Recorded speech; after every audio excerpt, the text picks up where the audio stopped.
Hey guys, Cash Ram here. Welcome back to the Craft server. Decided I'm going to put in a trading post. So I've been gathering together a few materials, actually started working on it a little bit. That made plenty. And once I get some of these glass panes made and put away, I will be heading over there. I've already started the foundation.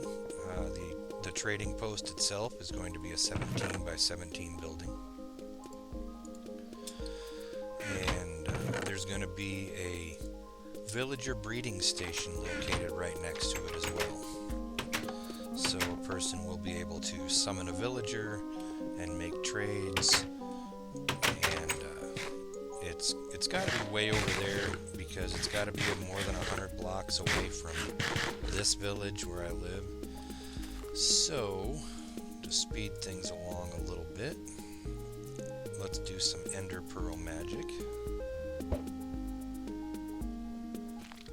I'm putting it in over in the desert that I've got to the, let's see, that would be if that's east, that would be the northeast of my place then. It's over here at this Crossroads where Desu, I think, has his portal over that way, and he's got his lava tower over that way. To start out with, it's a 17 by 17 building. I've already got the floor in and the first layer of the foundation. I just ran out of materials, so I went home to grab some more. And I'm going to get the first level of the walls done, or the first layer, if you will, done, where the player is going to stand. And once I get that done and the ceiling in and the second layer on, I'll be right back to give you guys an update. And welcome back. I do got the basic design done, the exterior walls, little walkway up to it. I got some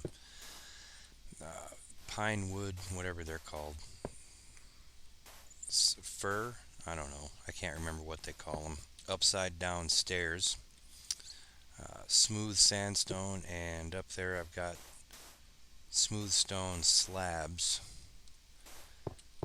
Right now I just got a couple of rows of them, just enough to prevent mobs from spawning. Installed a ladder so I can plug up my scaffolding hole. Right here is where you're going to stand. That's where the drops are going to come down on you. I have yet to build the place where the villagers are going to get in. And up in this room, against the back wall, in 4 rows, is going to go 64 dispensers. And there's going to be ice trays underneath of them, or ice routes, if you will, to speed up the drops getting to the player. And there's going to be 5 dispensers with a bucket of water in them to flush all the drops down to this hole. And over in this part is going to be the redstone clock that's going to dispense every so often, just quick enough so that a person can keep up. And like I say, up here I've put just enough to cover the top of the wall and prevent mob spawns while I'm busy working. And next thing I'm going to do is put in the ice routes, the ice chutes, if you will, and the dispensers, and get the redstone for those hooked up. And I will be back then and give you another update. And welcome back. It's the next day for me, but through the magic of YouTube, you get to see this right away. I've got my 64 dispensers installed, plus the 5 dispensers at the ends that will have the water buckets in them to flush the drops. And this part in the middle right here, the redstone on top of this dispenser powers that dispenser block, which actually powers this dispenser block. So I can power 2 blocks with 1 piece of redstone, saving myself 16 redstone dust overall. Had to hop up over top of here so that the drops could get down through. One thing I'm kind of concerned about is as these dispensers shoot out their drops, some of them might land on top of the dispensers around, I really can't do anything about that because for these center dispensers here, if I if I covered this channel up with a block, I would not be able to access this dispenser to actually get in and fill it because the entire top is covered with redstone and all three of the sides are covered with other dispensers and the bottom is inaccessible. So I've got to leave the channel open and just hope for the best. From that end down there on the last dispenser all the way across and up to here is 15 blocks. So I can this is the longest I can run without having to put in a repeater or a redstone torch. So this is where I'm actually going to have my signal show up. I'll probably have the signal come in hot and use a torch to invert it, which would power this bit of redstone, which means everything would get power. For the water buckets, I've got the input coming in right here. Haven't hooked them up to anything yet. This piece of dust on the floor powers that block, but it only gives it weak power. So in order to actually draw power out, I've got to put in this repeater, and this pattern just goes across like so. Again, a repeater to pull power out, and so on down. A repeater to pull power out. These ladders are just here so I can get out of this area. Repeater to pull power out, and that's the end of that line. So I'm going to have a single pulse of power come along. When you hit the activate button, a single pulse will come down this line and dispense all the water. When you hit and it'll also start the redstone clock, which is going in over here. And the redstone clock will pulse these once every couple seconds to give you 64 drops every couple seconds. And when you hit the disable button or to turn off the system, another pulse of power will come down this line and pick up all the buckets of water. I've got these half slabs on the floor underneath the dispensers because there's a too high space down here and mobs could spawn. This makes it 1.5 high, no mobs can spawn. And spiders could spawn under there, but they can't get out, so I'm not worried about it. Let them. Just a little bit of screeching. But I can't put lights any closer than this or I start melting my ice and that makes a whole big mess. It'll wash away all my redstone. I'm also going to have half slabs up here and I put those on like so. That will not break that. And those will be, since this is going to be a too high roof in here, like so, those half slabs will go over top of these to prevent any spawns from happening up on top here as well. In here, they actually have to be. Ooh, do I have to leave those out? No, I can. No, I've got to leave those out. Okay, mobs can't spawn on ice anyway. Mobs can't spawn on ice. So these guys will actually just be a row like so over top of each of the sets of dispensers so I can walk down on the ice, access them, fill them up. Over here there's enough light so there's not a worry. Go over to the next row, hop down in, fill these up, etc. So the next thing I need to do is to design the clock and hook up the wiring to some controls down below, and I will give you another update when I get that done. Alright, welcome back. I got the wiring all put installed.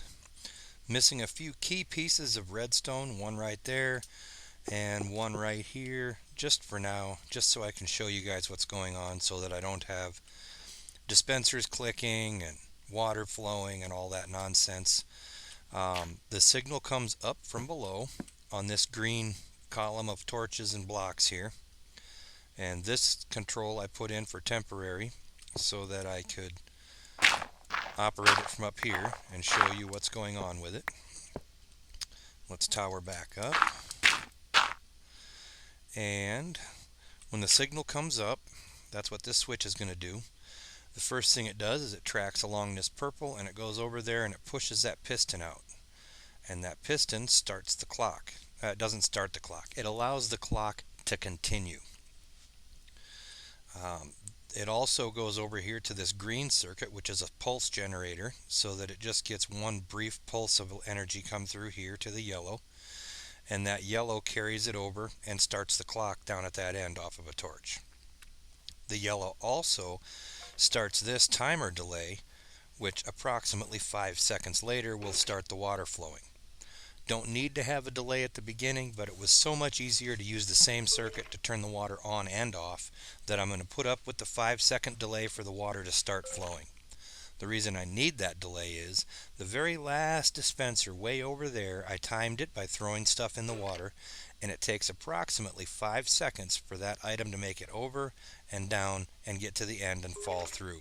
And the drops fall through right underneath that last piece of redstone right there. They fall right down that center hole. So I'm going to try to get everything in frame so you can see what happens. You'll notice a short pulse right here when I turn it on. And that short pulse then, like I say, comes over here and the water would start now. And you notice the clock is running. And the redstone here flashes every couple seconds. And when you shut it off, that piston's going to retract that block, shutting off the clock, but it also energizes that block from that torch, which energizes that orange circuit, which is an exact duplicate of this, just another pulse generator.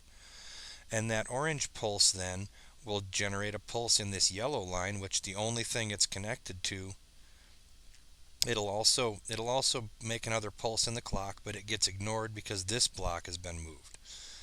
But that second pulse that the orange pulse generator sets out will turn off the water. So let's see that. And here comes that pulse. So everything appears to be working just fine. Whoops.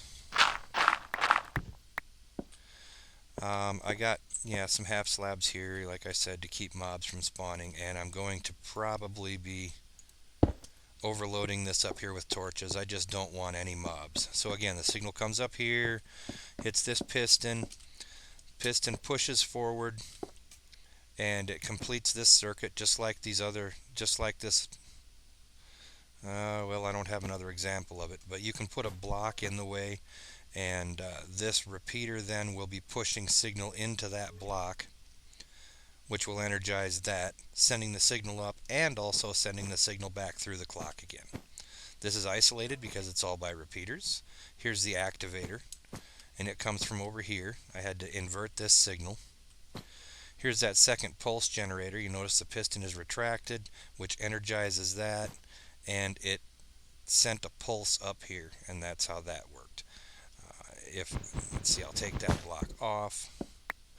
And this is what happens when the block gets retracted. Watch this torch right here. You'll see a pulse of energy. Boop. And that sends the pulse back around. You should see it coming through the timer right there. So, the controls downstairs, I did a little bit of modification. Let me in, please. Thank you. When you come in the room from outdoors here, this is the wiring closet, or I'm sorry, this is the way to get upstairs, and over on this side is just a wiring closet. Like I say, it's just a tower. I'm planning on having a switch mounted right here that'll do the same thing as the switch I had above, and a button to summon a testificate on a minecart, which he'll appear up out of the floor and stand right here so that you can trade with him. And there will also be a button somewhere that you can use to send him away, probably right there, because that would energize this first piece of powered rail and send him away to be killed. Okay. Like I say, this right here just is run under for now, and I'm going to draw power from the lever that I'm going to probably put here. Nice little closet I made for each side, just kind of give it a uniform look. And that'll probably be it for this update. I'm going to have to end the episode. It's going to be over 15 minutes. And next episode, I will put the roof on, build the area in here, and also start building the mob spawn, or the testificate spawner back over here. So until then, you guys have a great day and keep it real.